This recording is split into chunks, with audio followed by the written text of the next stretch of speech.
하나님 말씀 예레미야 1장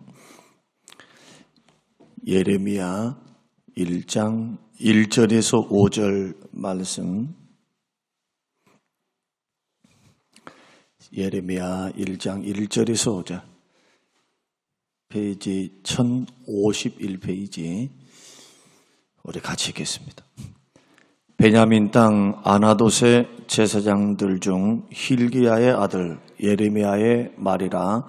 아몬의 아들 유다 왕 요시야가 다스린 지 13년에 여호와의 말씀이 예레미야에게 임하였고, 요시야의 아들 유다의 왕 여호야김 시대부터 요시야의 아들 유다의 왕 시드기야의 11년 말까지 곧 5월에 예루살렘이 사로잡혀 가기까지 임하니라. 여호와의 말씀이 내게 임하니라. 이르시되 내가 너를 모태에 짓기 전에 너를 알았고, 내가 배에서 나오기 전에 너를 성별하였고, 너를 여러 나라의 선지자로 세웠노라 하시기로. 아멘. 아멘.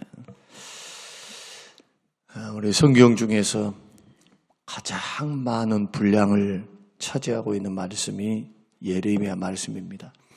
장수로 본다면 이사야 말씀이 제일 많은 장이지만, 분량으로 본다면 예레미야 선지자의 그 예레미야서가 가장 많은 분량에 해당을 하고, 또 예레미야 선지자를 눈물의 선지자라 그렇게 말을 하는데, 그 이유는 요시야 왕 여러분 아시죠? 종교 개혁을 단행했던 히스기야의 버금간, 그러한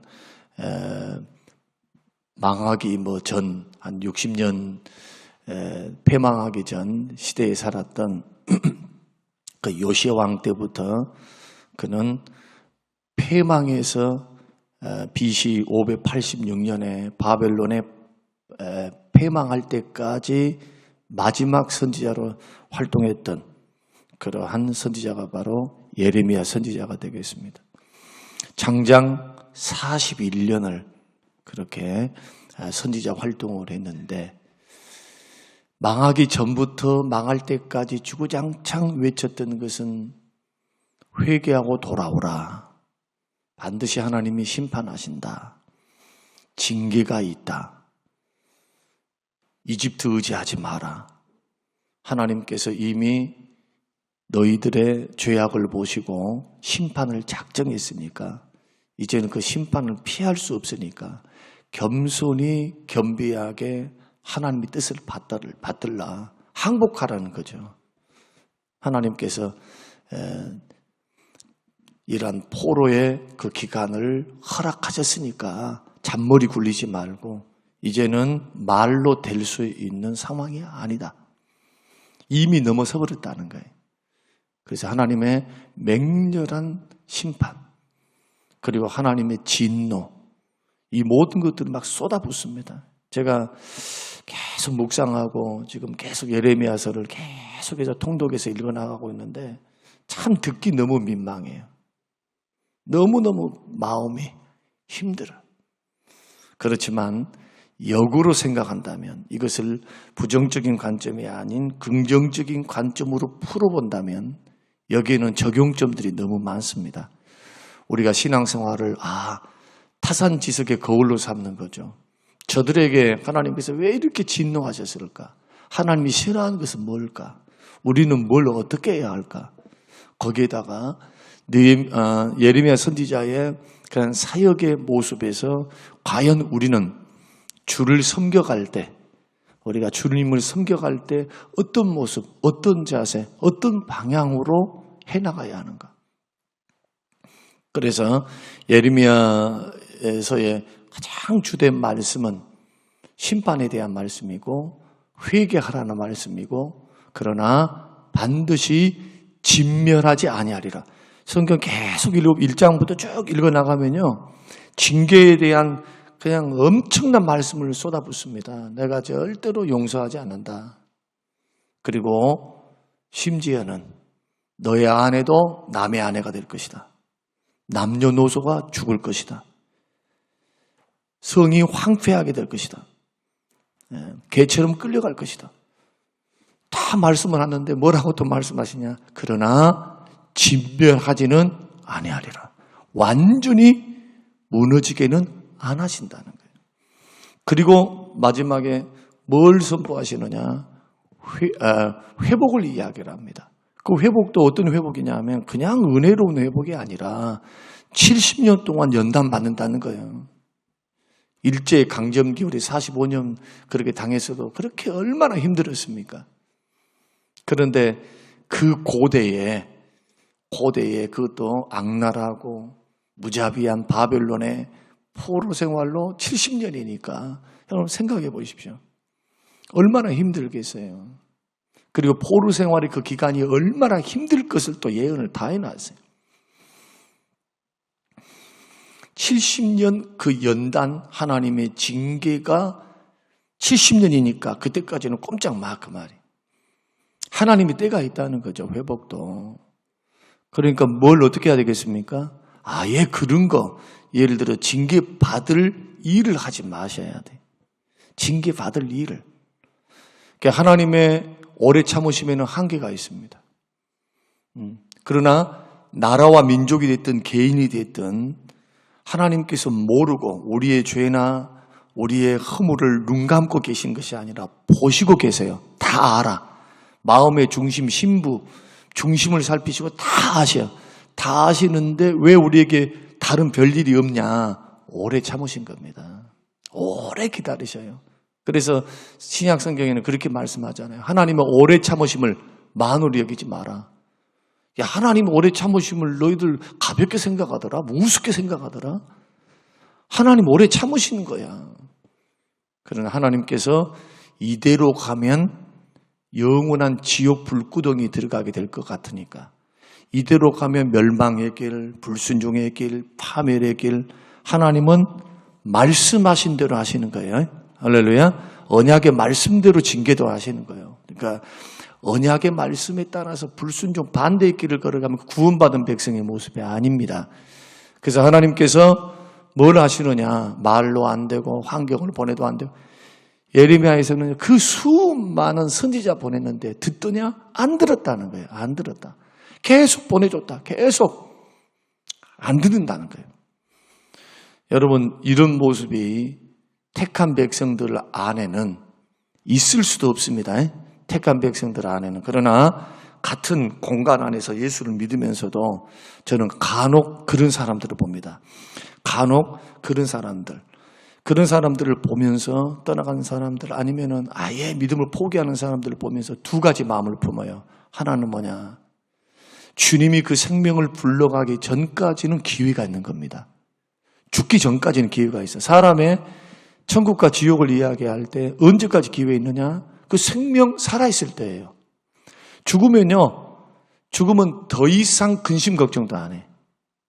불쌍히 여긴다? 그 소용이 없어요. 이미 우리 손을 떠나버린 거예요. 그래서 죽기 전까지 그 사람이 어디를 어떻게 뭘 했다 저랬다 아직 안 돌아왔다 죽기 전까지 기도하고 불쌍히 여기고 하나님의 긍휼과 은혜 주시기를 기다리는 거죠. 그 전도하는 거, 기도해 주는 거. 그러나 돌아가시면 해봤자 백해무익해요. 죽은 사람. 절대 아무런 소용이 없어요. 전도도 살아있을 때 하는 거예요. 살아있을 때. 여러분 하나님이 징계받는 게 낫지 지옥 가는 것보다 천배 만배 아니 영원한 불구덩이에서 그 유황 불못에서 그 고통에서 생각 한번 해보라는 거예요. 제가 한 3일 전에 기독교 세계관 이야기 해드렸죠. 우리의 생각을 이 4가지 기초 위에서 생각을 해내야 된다고. 창조, 타락, 회복, 예수 그리스도 구원, 그리고 천국, 회복. 이 메커니즘을 이해를 못하면 여러분의 신앙생활은 피상적이 돼요. 피상적. 단지 뭐냐? 이 땅에서 먹고 마시는 거. 이 땅에서 잘 먹고 잘 사는 거. 이 땅에서. 잘 섬기면은 주신다니까요. 그거 주님 구하라고 하신 적이 없어요. 먼저 그 나라와 그 의를 구하라 그러지. 이거 다 이방인들이 구한 거 아니겠는가? 하늘에 계신 너희 아버지께서 왜 모르겠는가? 그런데 오로지 거기만 목매서요. 근데 타락했던 이스라엘 백성들이 했던 행태는 뭐냐? 이런 모습이에요. 혼합주의가 왜 가져왔느냐? 하나님 섬기면서도 왜 바알이고 세상인가? 왜 그런 길을 걸어가는가? 하나님보다 번영, 하나님의 말씀보다도 이 세상, 하나님의 어떤 뜻보다도 자기 유익, 이익, 잘 먹고 잘 사는 거, 돈 버는 거. 그런데 돈 벌기 수단과 방법, 하나님 말씀 팽개쳐버리고 수단과 방법을 가리지 않고 버는 거. 더 심각한 것은 하나님께서 뭐라고 말씀하느냐. 예레미야 이제 계속 하다 보면 나오는데 하나님이 그냥 너무너무 통탄스러운 일들을 이야기를 하세요. 나 너무너무 통탄스럽다. 너무너무 통탄스럽다. 그 대상이 누구냐? 제사장입니다. 지도자들과 제사장들. 거짓으로 판결을 굽게 만들고 제사장들이 거짓말을 해. 뭐 하려고? 이거 돈 벌려고. 백성들의 가져오는 그 재물들에 대해서 거짓말. 하나님 앞에 흠없는 것을 드려야 되는데 그러지 않고 돈만 좀 주면은 그냥 하나님 다 모르실까요? 형체가 없으시다 해서 눈에 안 보인다 해서 다 모르실 거냔 말이에요. 그렇게 하면서도 뭐라고 말해? 하나님 앞에 우리는 택한 백성이오니 구원받을 것입니다. 다 나와요. 여기에. 이렇게 죄를 짓고 하나님 뜻대로 안 살면서 뭐라고 말하냐? 우리는 택함 받은 백성이니까 우리는 구원받은 백성입니다. 하고 하나님 앞에 서서 그렇게 말한다는 거예요. 이게 옳으냐라고 묻습니다. 여러분들이 집에 가셔서 예레미야를 쭉 한번 읽어보세요. 읽어보면은 우리가 지금 가지고 있는 신앙생활에 대한 많은 경종을 울리게 합니다. 경종을. 그래서 우리가 이 말씀을 읽어나갈 때는 우리의 자신들의 신앙의 모습들을 바라보면서 우리는 변질된 부분이 없는가? 없지 않은가?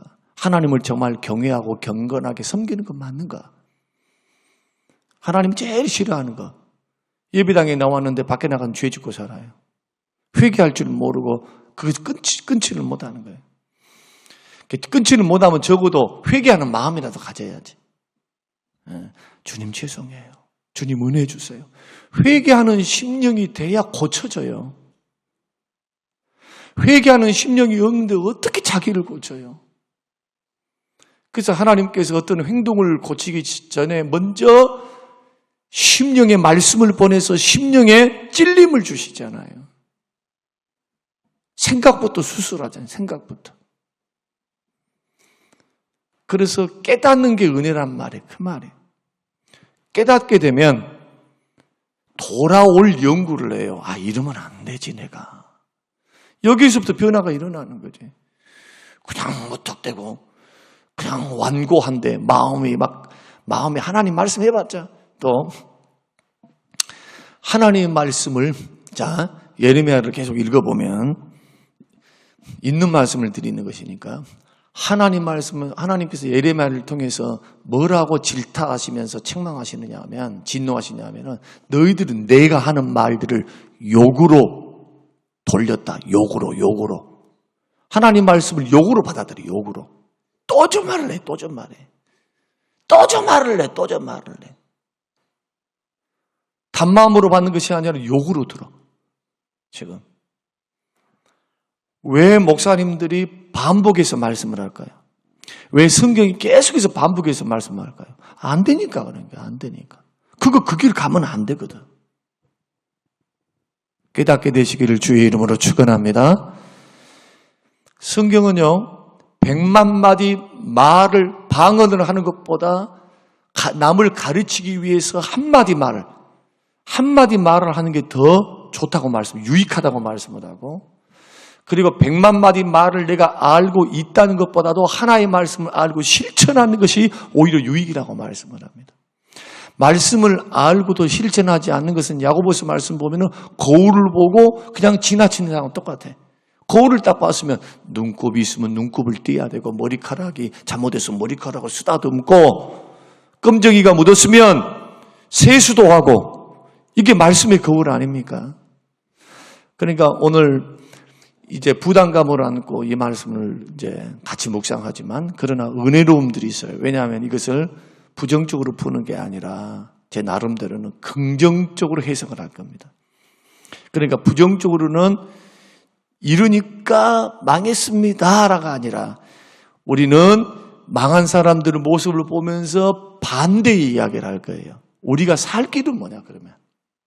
하나님 앞에 어떻게 서는 것이 과연 우리가 살 길인가.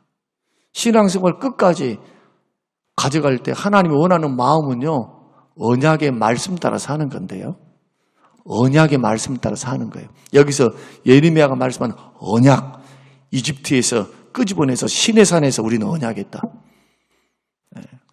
출애굽기 말씀 보면 나오잖아요. 시내산에 백성들 다 모아놓고 모세와 그 족장들 다 모아놓고 시내산에서 언약을 맺어요. 시내산 언약이라고 말합니다. 너희들이 내 말을 듣고 순종하고 내 말을 따르고 살면은 나는 너희의 하나님이 되고 너희들은 내 백성이 되리라. 우상 숭배에 대해서 질타하시고 계시는 하나님 모습을 보시면서 오늘 저와 여러분들 안에 은혜가 있기를 원하고요. 오늘은 첫 번째 시간으로 제목이 뭐냐? 나보다 먼저 나를 아시는 하나님이십니다. 자, 오늘 본문의 말씀 우리가 읽었습니다만은 예레미야가 하나님으로부터 소명받는 이야기인데요. 5절 말씀을 한번 읽어보겠습니다. 자, 5절 같이 읽겠습니다. 내가 너를 모태에 짓기 전에 너를 알았고 내가 배에서 나오기 전에 너를 성별하였고 너를 여러 나라의 선지자로 세웠노라 하시기로. 그 말이 뭡니까? 네가 태어나기 전부터, 창세 전부터, 네가 이 땅에 나오기 전부터 내가 너를 알았어. 너를 구별했어. 나 너 쓰려고 작정했다. 그 말 아닙니까? 하나님의 계획을 이야기하는 거잖아요. 똑같은 말씀이 에베소서 1장 3절에 나오는데 뭐라고 말씀하느냐? 우리들을 신령한 복을 우리에게 주셨는데 곧 창세 전에 그리스도 안에서 우리를 택하사 그 기쁘신 뜻대로 우리를 예정했다. 언제? 창세 전부터. 예정이 뭡니까? 계획했다는 거예요. 계획했다. 계획했다. 그러니까 하나님이 우리를 태어나기 전부터 우리를 아셨습니다. 믿으시길 바랍니다. 아셨어요. 그리고 태어나기 전부터 구별했어요. 나의 영혼을. 이것은 합리적인 논리로 알 수 있는 겁니까? 자, 합리적인 논리로 이해됩니까? 합리적인 논리로 이해가 안 되는 거예요.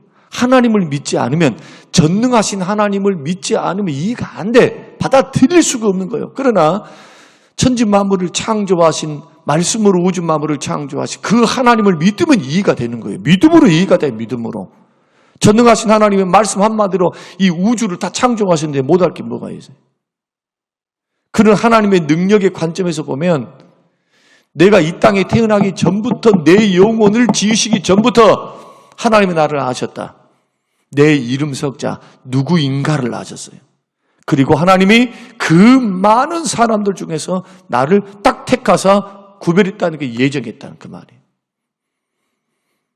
그리고 어떻게 하셨느냐? 공교롭게도 다행입니까? 다행일까요? 여러분의 지금에 있는 이 모습, 어떤 부모 밑에 태어났는데 나는 추남입니다. 나는 옥돌매입니다. 옥상에서 떨어지는 메주라피다.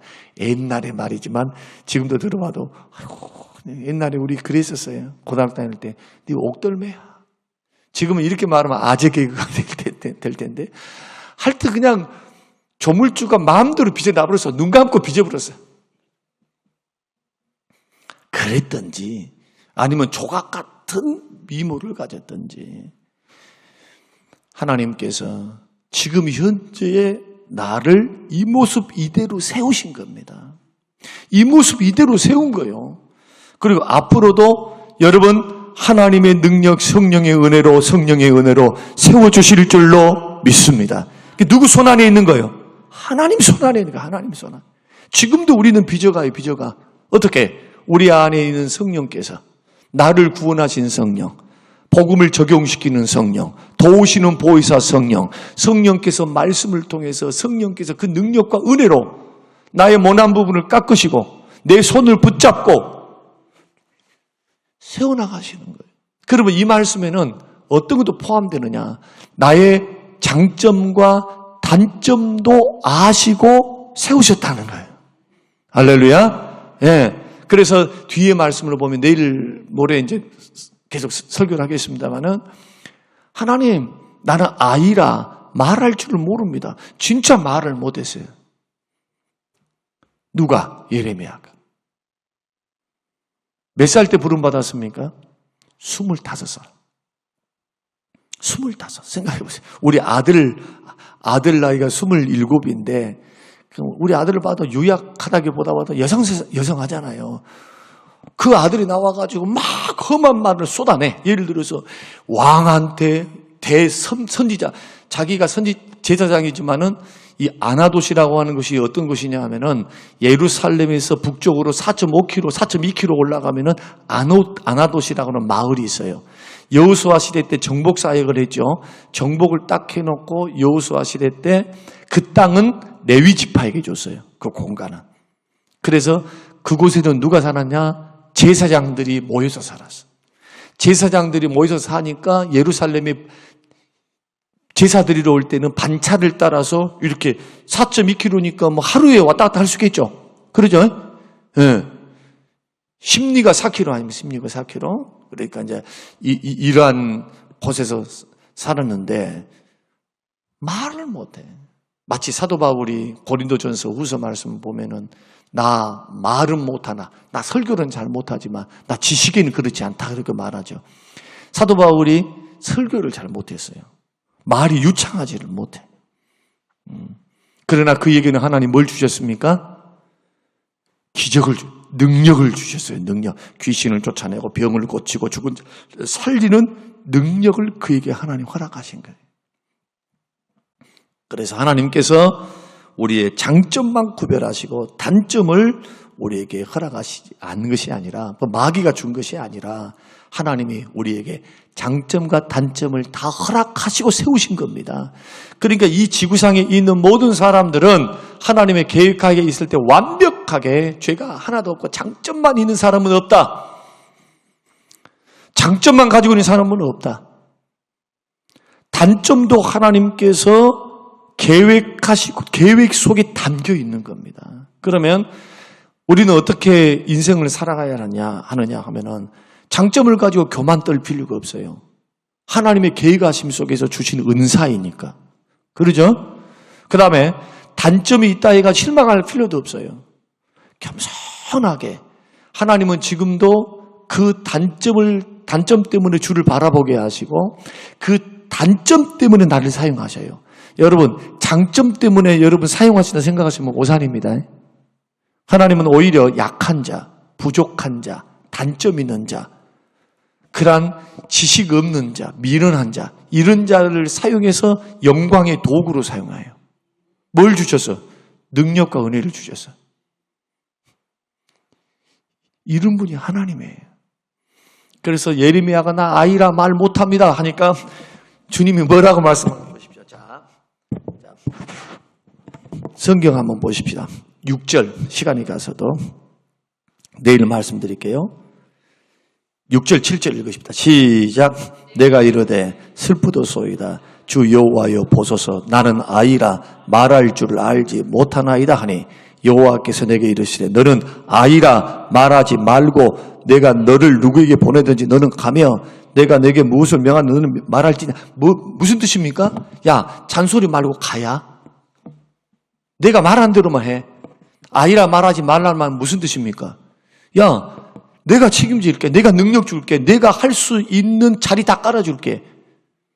뒤에 가서 다 설명을 해요. 그러면서 네가 가면야, 네 천하에 가서 내가 너를 어떤 사람을 세우느냐, 나라를 무너뜨리고 나라를 세우고 왕들을 세우고 뽑고 심고 하는 권세와 능력을 너에게 줄게. 누가 준대요? 말도 못하는 사람한테 선지자 하라면 되겠습니까? 제사장한테? 근데 하나님은 하시겠대요. 할렐루야. 단점을 하나님의 능력의 도구로 사용하시는 그러한 때가 바로 하나님 부르실 때라 이거예요. 그래서 오늘 이 새벽에는 이것만 생각하시면 돼요. 나보다 나를 하나님께서 먼저 아셨다. 그 하나님은 나의 장점과 단점도 계획하셨다. 장점은 은사로 유익하기 위해서, 이 세상 살아갈 때 잘 살아가라고, 그리고 남들에게 유익과 덕을 끼치고 몸된 교회를 받들고 섬기라고 주시는 장점들이죠. 장점 가지고 너무 교만할 필요 없고 남들 부러워할 필요 없어요. 다 달라. 단점 가지고 실망할 필요도 없어요. 왜? 하나님의 계획의 일부분이니까. 하나님은 나를 다듬어 가실 거라 이거예요. 그러니까 겸손하게 어떻게 하면 됩니까? 고치면 되잖아요. 배워가면 되는 거예요. 그것이 실망의 도구가 돼서는 안 된다. 오늘 저와 여러분이 이러한 말씀 안에 여러분 쓰셔서 참 하나님 앞에 우리 꼭 생각할 것은 우리의 전체 인생이, 전 존재가 하나님의 무엇 안에 있다? 손길 아래에 있음을 여러분 잊지 마시고 용기 내어서 다시 한번 믿음의 주에 온전케 하시는 주를 바라보면서 막 하나님 진치 마음을 새롭게 해서 여러분 걸어갈 수 있는 하루의 삶이 되시기를 바라고요. 이 말씀이 저와 여러분에게 큰 힘이 되시기를 주님의 이름으로 축원합니다. 고마우신 하나님 감사합니다. 주시는 귀한 말씀을 마음에 깊이 새깁니다. 나보다 나를 먼저 아신 하나님, 그 말씀 한마디에 주여 위로를 받습니다. 은혜를 받습니다. 용기를 얻습니다. 우리 인생 전체의 삶과 모든 일생이, 내 인격이 하나님의 손길 안에 있음을 믿사오니 하나님 능력과 은혜로 우리를 빚어 주시옵소서. 감사드리며 예수님 이름으로 기도합니다. 아멘.